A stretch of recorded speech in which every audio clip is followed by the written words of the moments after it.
Dr. Blum, can you show us actually how to floss and when to floss? My pleasure. When to floss, the best time to, obviously if you get something stuck that's uncomfortable, you're going to wind up flossing it out. The best time to floss really is before you go to bed, because when you go to sleep, so do your salivary glands, and there's not a lot of action of saliva to help get things out. Now what I do is I take a pretty decent sized piece of floss and I wrap it on these fingers like this, so that in essence I have a small area that I'm working with, okay? And eventually then you can undo it and you can do all sorts of things. My technique is one in, one out. What I mean is that there's usually a finger in the mouth and there's usually a finger out of the mouth, and that will switch sides.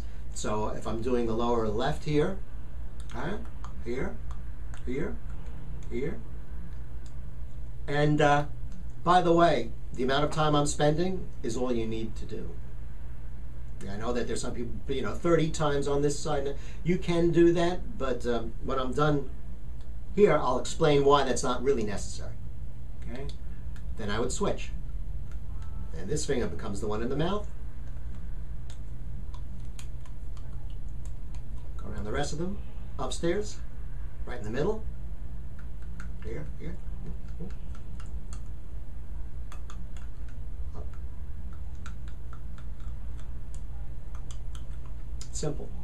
The first time people try it, if they haven't done it, they wrap it around their heads a couple of times, but it is something that's very, very learnable and very, very easy to do. Now, people think that when they brush or when they do this, they're removing all the bacteria in their mouths. That's not what you're doing.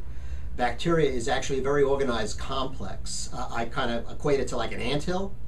And what you're doing when you're flossing is like stepping on the anthill. So the ants scatter, the bacteria scatter, they can't really do anything. So what do? They reform. They create another anthill. The next day, what are you doing? You're flossing. So you're just continually, you're just a home wrecker. You're breaking up that happy home that the bacteria has between your teeth.